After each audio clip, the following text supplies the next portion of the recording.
this is an iHeart podcast. Guaranteed human. With no fees or minimums on checking accounts, it's no wonder the Capital One bank guy is so passionate about banking with Capital One. If he were here, he wouldn't just tell you about no fees or minimums. He'd also talk about how most Capital One cafes are open 7 days a week to assist with your banking needs. Yep, even on weekends. It's pretty much all he talks about, in a good way. What's in your wallet? Terms apply. See CapitalOne.com/bank. Capital One, N.A., member FDIC. You see it instantly. It's Coldwater Creek, the mark of exceptional workmanship and signature touches inspired by a Mountain West heritage. Distinctive styles created from quality fabrics, silhouettes perfected with just the right drape, feel-good fits offering ease of movement, and thoughtful details to elevate your look. Coldwater Creek's authenticity is embodied in every piece, embracing its confident spirit that carries through to today. Discover Coldwater Creek clothing, designed to fit your life the way you want. For a wardrobe you can count on season after season, visit coldwatercreek.com. Shop the new spring collection at 20% off $75 or more with code IHEART20. Brought to you by the reinvented 2012 Camry. It's ready. Are you? Welcome to Stuff You Should Know from HowStuffWorks.com. Hey, and welcome to the podcast. I'm Josh. Chuck's with me. Say hi, Chuck. Hi. And I know it titillates Chuck when I say this, so welcome to Stuff You Should Know. It does. I love it. Yeah, I know you do, Chuck. 60 episodes in, and we're introducing the show as the show. Yeah. Well, you know, you got to try new things sometimes. Evolve. I like it. Yeah. Pretty soon I'll just start making up new names for it. People will be like, wait, did I download the right one? Yeah.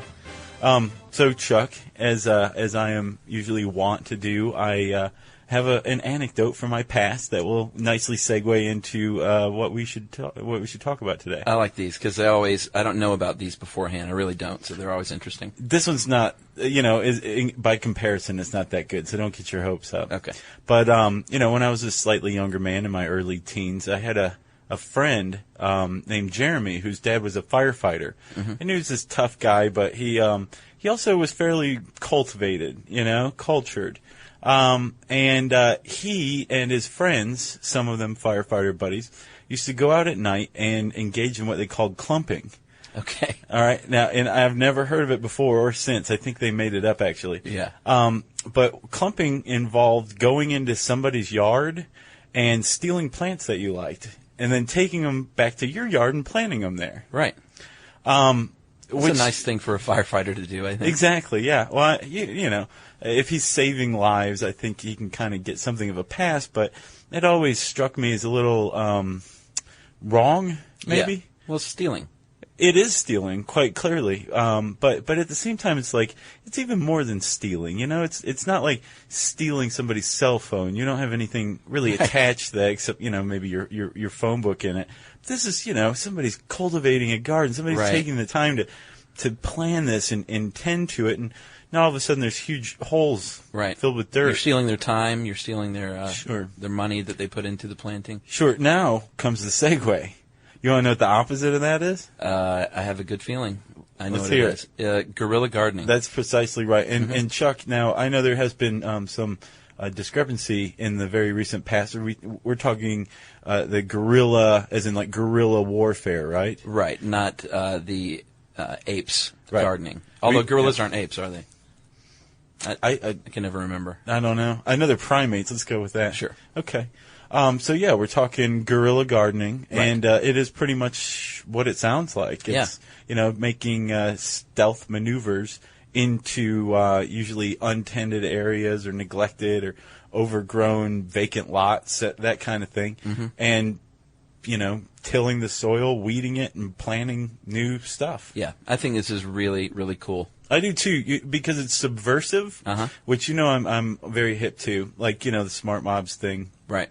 But it doesn't harm anyone. It doesn't harm anyone. No, as a matter of fact, it makes the world or the city or wherever you live and you're doing this a much better place. Right. Although some people still try and shut it down, which we'll get to later. Yeah, good, because I got a great line for that. Okay, good. Yeah. So, you want to give a little background, a little history on guerrilla gardening? Yeah, sure. Originally, I believe it started in New York City in the early 70s. The modern version did, yes. Right. Do you have info on the ancient version? Apparently, it goes back to 1649. Okay. when a guy named Gerard Winstanley, I believe, he's from Surrey, England, he started a group called the Diggers. And they were basically the first guerrilla gardeners. They just went into places that they didn't own, plots of land they didn't own, and started planting. I wonder if they were planting crops, actually, to feed They were themselves. planting vegetables, yes. Right. Yeah.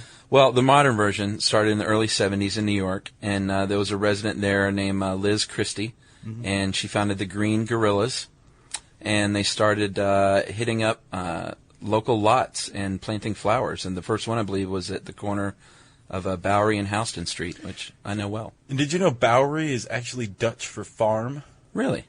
Yeah. Maybe that's why they picked it. I found it on the Green Guerrillas website. Oh, cool. Yeah. So they, Christie and the Green Guerrillas, actually kind of had a hard-fought struggle at first. That place at the corner of Bowery and Houston, that little Houston, sorry, that little neglected park, right, that no one cared about. All of a sudden, now that they're tending to it and planning stuff, they had a fight on their hands with the city, I believe. I didn't realize that, actually. Yeah, they had something of a struggle, and finally the city gave in, saw the error of its ways after about a year, and legitimized it, and it became this community garden. And now it's a memorial park dedicated to Liz Christie. Very cool. Next time in New York, I'll have to go by. And she was the one who originated seed bombs. Yeah, these are really cool. And originally she was using condoms filled with tomato seeds, really? Or some kind of seeds and like compost, and then hurling them into a vacant lot or something like that. Interesting. And the condom would disintegrate. No, I guess? No. So they didn't work? I mean, it worked. I think the water would get into it or something like that, or maybe she slid it. But even after the stuff planted, you still have a prophylactic laying around. Well, which really vacants up a lot, Yeah. Have you been to New York City, though? I have, but not since I was young. Yeah. The condom on the street isn't the strangest thing. Right, no. I've seen quite a few. But there are greener ways to do it, right? Yeah, I think nowadays the seed bomb is evolved into a clay mixture with like some clay and compost and seed and water. And you just form it into a little ball, and you can just you can toss these from your car. And it has to be something, obviously, that can grow from not having to dig and plant it into the ground. But yeah, it's a seed bomb. Pretty cool, huh? Yeah, and apparently, they're dried out, and then when it rains, the thing kind of reconstitutes or dissolves, and then the seeds are spread, and there's this compost that feeds it. Right. Ideally, I think the seed bombs are done either in the rain or before it rains, right before it rains. That's very cool. Ideally. Yeah, and like you said, you can throw them from a moving car, or just kind of drive around, and you're just guerrilla gardening, spreading beauty. Yeah, exactly. I like that. I saw a cool video on the Guardian's website of a guy named Richard Reynolds. Yeah, I did you see him making seed bombs? Yeah, there's a great how-to video. If any of you guys out there in podcast land are interested in making your own seed bombs, there's a great how-to step-by-step video with Richard Reynolds. Right, and you're absolutely right. He is a cool dude. He's a very cool dude. While we're on Richard, he was the founder of the London guerrilla gardening movement, from what I understand, and has a great website, guerrillagardening.org. Yeah, it's pretty much like the definitive guerrilla gardening website. I know on a Google search, if you type in guerrilla gardening, it's definitely the first one that comes up. Yeah, which is a good. It seems the most legitimate as well. Yeah. He actually, I read a cool thing on his website today where he had been taking care of, it may have been his own apartment complex. Yeah, it was. His own? Yeah, the horse and elephant, or the buggy and something or other. Right, I love the names for the apartments in London. It's pretty cool. It's very cool. Hey everybody, get this. LinkedIn has grown to a network of over 1 billion professionals and 130 million decision makers. And that's where it stands apart from other ad buys. Yeah, for sure. You can target your buyers by job title, industry, company, role, seniority, skills, even company revenue, so you can stop wasting budget on the wrong audience. Yep, that's why LinkedIn Ads generates the highest B2B ROAS of all online ad networks. Seriously, all of them. And get this, if you spend $250 on your first campaign on LinkedIn ads, you get a free $250 credit for the next one. Just go to linkedin.com/SYSK. That's linkedin.com/SYSK. Terms and conditions apply.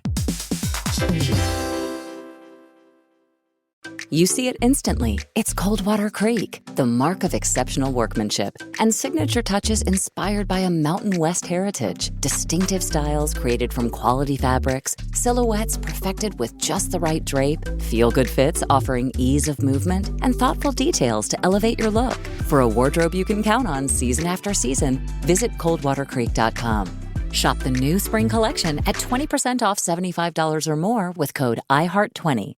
So yeah, he had been taking care of his own garden there, and eventually got the residents had been paying money toward maintenance, lawn maintenance, and basically the residents started to say, "Hey, this is kind of fraudulent. This guy's been doing this for free. We're paying money for nothing." Right. And he actually got refunded. The 90 residents, he got their money refunded for like a 3-year period. Yeah. Which was about £100. And everything was going swimmingly after that. He had some sort of at least verbal consensus between the paid groundskeepers, the building's owners, and himself that he would take care of this area, this common area. Right. And he's doing a heck of a job. The guy has, he's a great gardener to begin with. But as long as he gave the management a month's notice that he was going to stop, so they could get that company back in there to do their, terrible job of taking care of it. Right. So he's got this agreement, and then all of a sudden things just go sideways, and he's got problems again. Uh-huh. And the one problem, it's mind-boggling to me. If you have a vacant lot, if you have a common area, if there's a place where it's just being neglected, and then somebody very benevolently just starts taking care of it, plants it, what's the problem? I know. But the problem is there is guerrilla gardening also kind of inadvertently serves as a slap in the face to people who are very interested in rules and procedure and know like their county code enforcement's phone number by heart. Right. And that's all you have to do is call code enforcement, and all of a sudden this great act is now criminal. Right. Which it was in the first place, but everybody kind of looks the other way, right? Did you see the video on his site where they got shut down?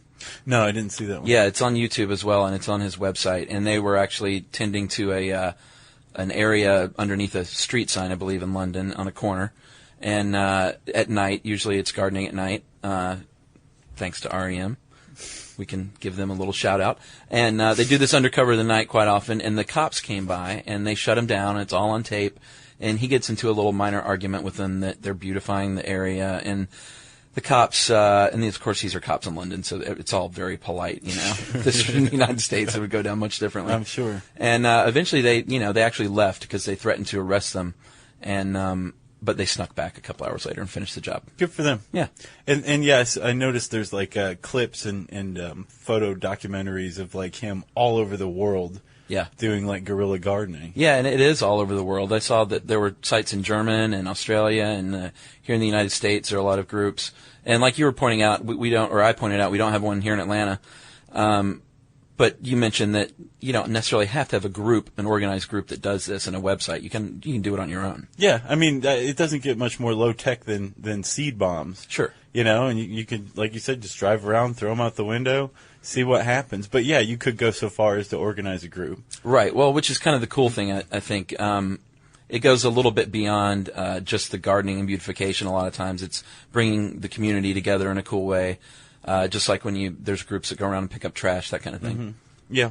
Now, I know on Reynolds' site, there's something called Troop Digs. I think it's like the forum where you can go and find out who's digging in your area and where they're going to be, that kind of thing, or who you need to contact. And some people, from what I've read about Reynolds, he is completely into beautification. That's his only motive. Right.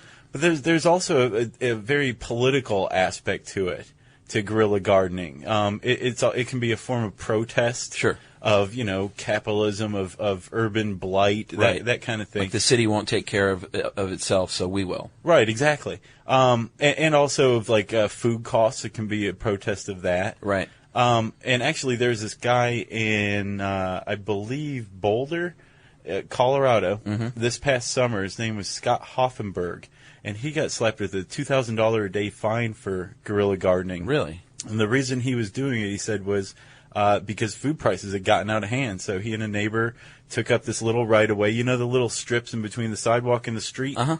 They just planted a bunch of cucumbers and tomatoes and squash and all this kind of thing. And one of those people with rules and procedures, you know, called the code enforcement. So luckily the county said they were going to try to work with the guy, and I didn't hear what happened, but I have a feeling that if you're a guerrilla gardener and you're gardening actually right out front of your house, and they're threatening a $2,000 fine, that would probably go a long way to get you to comply with those rules and procedures. Yeah, you know, I'd like to pick someone's brain who's really against this. Yeah, I want to meet the person who sees what's going on and goes home and is just fuming. Yeah. How dare they plant those flowers right there? Yeah. You know, I'm curious what's happening there. Yeah, and I don't think I could explain it, but I know for a fact I've met people like that before. Yeah. It's always a little unsettling. These are probably the same people that are the neighborhood associations that just flip out when someone's mailbox looks different than the rest. And yeah, those people are a lot of fun. I used to have a friend who lived in my subdivision. His family routinely got letters from the neighborhood association to, you know, move the water skis out from in front of the garage and that kind of thing. It's crazy. It was weird. Yeah. So Chuck, both of us have expressed an interest in guerrilla gardening. Let's say somebody who's listening to us, you know, wants to get started.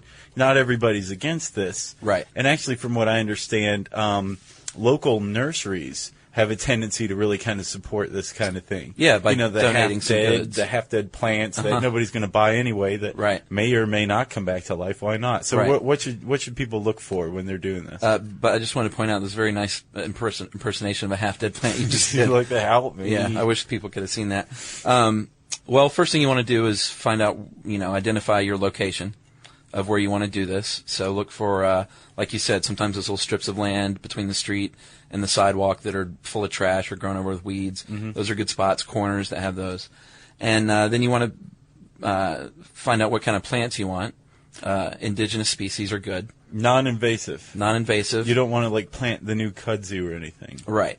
Which for you non-Southerners is a very fast-growing weed Ivy that just takes over absolutely everything. Right. It can kill an 80-foot oak tree in a year or two. Right. Thank you, Japan, for that. Yeah, exactly. You want to pick out the right plants, and you also, you're going to be. It's not like you just plant this and then you just leave forever. If you really want to do it right, you want to upkeep it. So if you don't have a ton of time, you want to pick some plants that require as little upkeep as possible. Yeah, like drought-resistant plants. Yeah. Because of the law of commons. Everybody wants to take as much out of this common pool and put as little back as possible. Right. Well, as far as economists would say. Exactly. So if you have drought-resistant plants, you can, leave it up to the universe to take care of it. Right. I hate that ad. I know. You've got your plants. You need to get your plants. You can ask for donations, or you can buy them yourself if you've got a little extra cash. Gather up a little team, or if you just want to do it yourself, if it's doable by yourself. And then, you go out. A lot of people do it at night. Here in Atlanta, I think in my neighborhood, I could go out in the middle of the day and no one would take totally. issue. No, same here, I think, as well. And there's plenty of lots around my house that I could go me too. Spruce up. Let's do that.